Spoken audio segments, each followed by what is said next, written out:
शेती माझी प्रयोगशाळा या यूट्यूब चॅनलमध्ये मी आपलं स्वागत करतो. या चॅनलवर आपण नवीन असाल तर या चॅनलला सबस्क्राईब करा. या चॅनलचे नवनवीन व्हिडिओ पाहण्यासाठी बेल आयकॉन नक्की दाबा.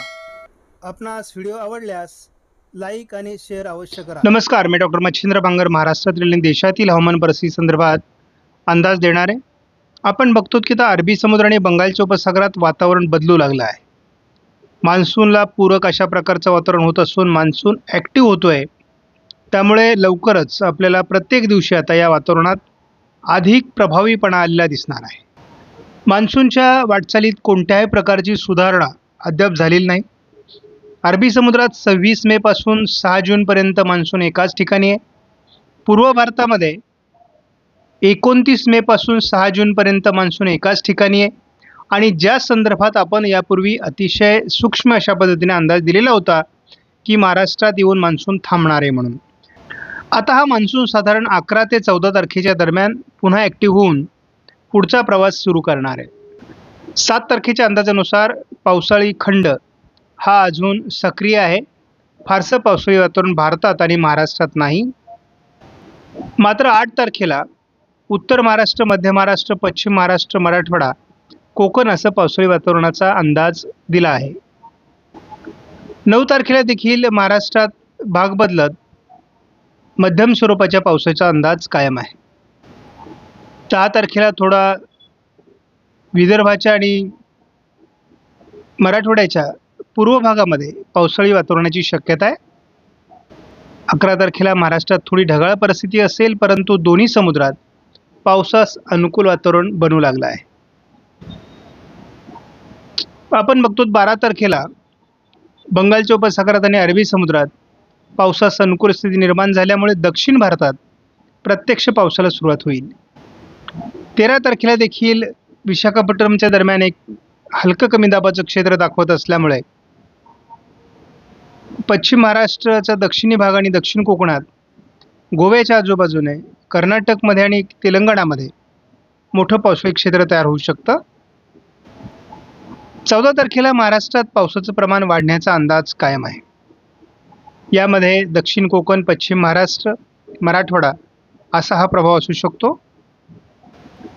15 तारखेला देखील महाराष्ट्राच्या बहुतांश भागात जोरदार पावसाची शक्यता राहणार आहे आणि थोडं कोकण किनारपट्टीला गोव्यापासून मुंबईपर्यंत पावसाचा जोर अधिक वाढेल. 16 तारखेला महाराष्ट्राच्या काही भागात जोरदार ते अतिजोरदार पावसाची शक्यता आहे. 7 तारखेला महाराष्ट्रातील पावसाचं प्रमाण कमी होतं आहे. थोडं पश्चिम महाराष्ट्र, दक्षिण कोकणात पावसाचं वातावरण असू शकतं. 8 तारखेला अंदमान निकोबार बेटांच्या दरम्यान एक पावसाळी क्षेत्र विकसित होईल आणि लक्षद्वीपच्या दरम्यान अरबी समुद्रात देखील पावसाळी प्रमाण वाढण्याची शक्यता आहे. महाराष्ट्राच्या दक्षिणी भागात आणि दक्षिण कोकणात, पश्चिम महाराष्ट्रात पावसाळी क्षेत्र आहे. 9 तारखेलाही महाराष्ट्राच्या काही भागात म्हणजे दक्षिण मराठवाडा, पश्चिम महाराष्ट्र, दक्षिण कोकण या विभागात पावसाचं प्रमाण वाढू शकतं. दोन्ही समुद्रातील पावसाळी सिस्टम प्रभावी होत आहेत. 10 तारखेला दोन्ही भागातील पावसाळी वातावरण अधिक प्रभावी बनत आहे. 11 तारखेपासून दक्षिण भारतातील पावसाचं प्रमाण वाढायला सुरुवात होईल. यामध्ये आंध्र प्रदेश, कर्नाटक, तेलंगणा, महाराष्ट्राचा दक्षिणी भाग या ठिकाणी हे प्रमाण वाढेल. 12 तारखेला दोन्ही समुद्रातील वादळी सिस्टम या उत्तरेला सरकण्याची शक्यता आहे, म्हणजे भारताच्या दिशेने सरकण्याची शक्यता आहे. 13 तारखेपासून महाराष्ट्रात जोरदार पावसाला सुरुवात होईल. 14 तारखेपासून महाराष्ट्रातील पावसाचं क्षेत्र अधिक प्रभावी होण्याची शक्यता असून यामध्ये मराठवाडा, विदर्भ, पश्चिम महाराष्ट्र, मध्य महाराष्ट्र आणि दक्षिण कोकण असा प्रभाव वाढण्याची शक्यता आहे. 15 तारखेला आपण बघतो की गोव्याच्या दरम्यान अरबी समुद्रात देखील एक प्रभावी कमी दाबाचं वातावरण निर्माण होण्याची शक्यता आहे. बंगालच्या उपसागरातील सिस्टम देखील जवळपास विशाखापट्टणमपर्यंत प्रभावी होणार आहे. महाराष्ट्रात देखील 15 तारखेला जोरदार पावसाची शक्यता मराठवाडा, पश्चिम महाराष्ट्र, दक्षिण कोकण, मध्य महाराष्ट्रामध्ये असणार आहे, विदर्भात असणार आहे. 16 तारखेला पश्चिम महाराष्ट्र, दक्षिण कोकणात अतिवृष्टीची परिस्थिती असू शकते असा एक प्राथमिक अंदाज आहे. 17 तारखेलाही आपण बघतो की जवळपास बीड, लातूर, धाराशिव, परभणी, नांदेड, सोलापूर, सांगली, कोल्हापूर, रायगड, रत्नागिरी, सिंधुदुर्ग, सातारा, पुण्यापर्यंत हा अतिवृष्टीचा प्रभाव जाणू शकतो. 18 तारखेला आपण बघतो की दोन्ही समुद्रातून या पावसास अनुकूल स्थिती निर्माण होत असल्यामुळे महाराष्ट्रात जोरदार पावसाची शक्यता वाढते. 19 तारखेला आपण बघतो विदर्भ, मराठवाडा, पश्चिम महाराष्ट्र, दक्षिण कोकण या सर्व विभागात मुसळधार ते अतिमुसळधार पावसाची शक्यता वाढते. 20 तारखेला जे वातावरण ओरिसा, छत्तीसगड, झारखंड आणि मध्य प्रदेश असं दाखवलं जात होतं, त्या अंदाजाच्या जवळ सरकतो आहोत आणि आपण बघतो विदर्भ, मराठवाडा, पश्चिम महाराष्ट्र, दक्षिण कोकण असं मोठं पावसाळी क्षेत्र हे महाराष्ट्रावरच केंद्रित होण्याची शक्यता आहे. त्यामुळे आत्ताच्या अंदाजानुसार तरी आता या अंदाजात पुढचा अंदाज आहे, बदल होऊ शकतो, परंतु महाराष्ट्रातील अतिवृष्टी अटळ आहे. या मॉडेलनुसार जर आपण आता वातावरण बघितलं, कारण आपण दररोज या वातावरणाचा बारकाईने अभ्यास करतो, तर आपल्या लक्षात येईल की महाराष्ट्राचा मुख्यत्वे भाग आपण बघतो तर कालपर्यंत आपण नाशिक, मालेगावकडे याचा परिणाम होणार नाही किंवा नंदुरबारकडे असा अंदाज घेतला होता. परंतु आता आपण जर बघितलं तर पूर्ण गोंदियापासून तर गडचिरोली, चंद्रपूर, नांदेड, लातूर, सोलापूर या सर्व भागामध्ये अगदी गोव्यापर्यंत हे पावसाळी क्षेत्र तयार होणार आहे. या ठिकाणी थोडं जरी पावसाचं प्रमाण आपल्याला कमी वाटत असलं तरी पुढे पुढे हे वातावरण तयार होऊपर्यंत याही भागात त्याचा प्रभाव निर्माण होईल. म्हणजे एकूणच आता आपल्याला दिसतंय की पूर्व विदर्भामध्ये याचा अधिक प्रभाव आहे, मराठवाड्यात अधिक प्रभाव आहे, दक्षिण कोकणात आणि पश्चिम महाराष्ट्रात प्रभाव आहे, मध्य महाराष्ट्रात थोडा प्रभाव जरी कमी असला तरी गरजेपुरता पाऊस या भागात पडेल. परंतु एकूणच महाराष्ट्राच्या नकाशासारखंच हे पावसाळी क्षेत्र महाराष्ट्रात तयार होत आहे आणि जोरदार ते अतिजोरदार पाऊस महाराष्ट्रात पडण्याचे संकेत अजून कायम आहेत. उद्या महाराष्ट्रामध्ये पुणे, अहिल्यानगर दक्षिण, बीड दक्षिण, लातूर, धाराशिव, सोलापूर, सांगली, कोल्हापूर, रायगड, रत्नागिरी, सिंधुदुर्ग, सातारा, पुणे या भागात पावसाचा अंदाज आहे. याच भागात 8 तारखेलाही पावसाची शक्यता आहे. 9 तारखेलाही थोडं पश्चिम महाराष्ट्र म्हणजे सातारा, सांगली, कोल्हापूर, रायगड, रत्नागिरी, सिंधुदुर्ग आणि सोलापूर भागातच पावसाचा अंदाज आहे. अहिल्यानगर, बीड, लातूर, धाराशिव, सोलापूर, पुणे, पूर्व, सातारा पूर्व, सांगली भागातच 10 तारखेला पावसाचा अंदाज आहे. जोरदार ते अतिजोरदार पावसाची सुरुवात 11 तारखेपासूनच होणार आहे सोलापूर, सांगली आणि कोल्हापूर, गोव्याच्या भागामध्ये. 11 तारखेलाच रात्री याचा अहिल्यानगर, बीड, छत्रपती संभाजीनगर दक्षिण, लातूर, धाराशिव, सोलापूर भागात प्रभाव पडण्याची शक्यता आहे. महाराष्ट्रात 12 तारखेपासूनच मुसळधार पावसाला सुरुवात होईल.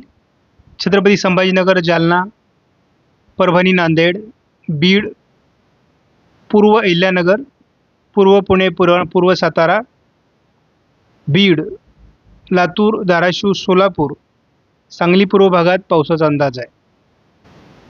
पहाटेपासूनच आपल्याला पावसाळी प्रभाव 13 तारखेला महाराष्ट्रात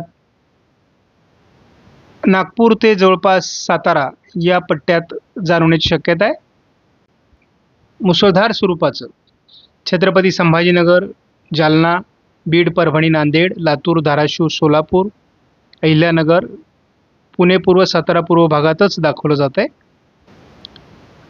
रत्नागिरी, सिंधुदुर्ग, सातारा, सांगली, कोल्हापूर भागातही 13 तारखेला पाऊस असेल.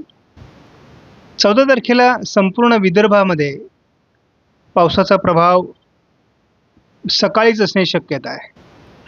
14 तारखेला आपण बघतो तर पुणे, सातारा, सांगली, रायगड, रत्नागिरी, सिंधुदुर्ग, गोवा, छत्रपती संभाजीनगर, नाशिक पूर्व, अहिल्यानगर आणि बीडमध्ये जोरदार ते अतिजोरदार पाऊस. उशिरा जळगाव, मालेगाव पूर्व, छत्रपती संभाजीनगर, जालना, अकोला, अमरावती, बुलढाणा याही जिल्ह्यांवर परिणाम होईल. 15लाही सकाळीच विदर्भात पावसाची शक्यता. 14 तारखेलाही महाराष्ट्रात मुसळधार पाऊस. संपूर्ण मराठवाडा, मध्य महाराष्ट्र, पश्चिम महाराष्ट्र, दक्षिण कोकणात असणार आहे विदर्भासहित. उशिरा 15 तारखेला देखील अकोला, अमरावती, नागपूर, भंडारा, गोंदिया, चंद्रपूर, गडचिरोली, यवतमाळ, वर्धा, वाशिम, हिंगोली, परभणी, नांदेड, लातूर, धाराशिव, सोलापूर, बीड, बुलढाणा आणि जालना या जिल्ह्यात पावसाचा प्रभाव असेल. भयंकर अशा अतिवृष्टीला आपण मुंबई ते गोवा असं सामोरं जाणार आहोत 16 तारखेला आणि फार मोठा कालावधी ते असणार आहे. 16 तारखेलाच महाराष्ट्रामध्ये म्हणजे पालघर ते गोवा असं हे वातावरण तयार होईल आणि लगतचे जिल्हे म्हणजे कोल्हापूर, सांगली, सातारा, पुणे, सोलापूर, अहिल्यानगर, बीड, छत्रपती संभाजीनगर, लातूर, धाराशिव, सोलापूर या भागात सुद्धा अतिवृष्टीची शक्यता राहणार आहे. 16 तारखेला पहाटेपासून रात्री उशिरापर्यंत हे वातावरण आहे आणि या वातावरणाचा म्हणजे ज्या विभागात आपल्याला नंदुरबार, नाशिक, जळगाव आणि धुळ्यामध्ये पाऊस कमी होईल वाटत होतं त्या ठिकाणी रात्री उशिरा 16 तारखेला पावसाचा प्रभाव असेल. जवळपास 17 तारखेपर्यंत महाराष्ट्रात खूप पावसाची नोंद झालेली असेल. हे सर्व पावसाळी क्षेत्र 17 तारखेला विदर्भाकडे सरकण्याची शक्यता आहे. संपूर्ण विदर्भामध्ये 17 तारखेला फार मोठं पावसाळी क्षेत्र असेल. 18 तारखेला पूर्व विदर्भ आणि मराठवाड्याच्या पूर्व भागात जोरदार पावसाळी परिस्थिती असण्याची शक्यता आहे. हे क्षेत्र मध्य प्रदेशकडे सरकण्याची शक्यता आहे. एका कमी दाबाच्या क्षेत्राचा प्रभाव 19 तारखेला पूर्व विदर्भावर असण्याची शक्यता आहे.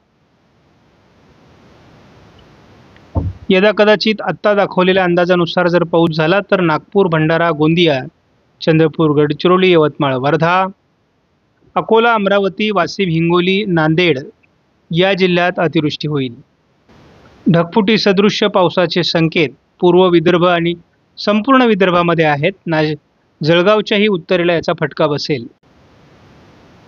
20 तारखेला हे संपूर्ण क्षेत्र मध्य प्रदेशवर सरकेल आणि तसं महाराष्ट्रातील पावसाचं प्रमाण कमी होईल.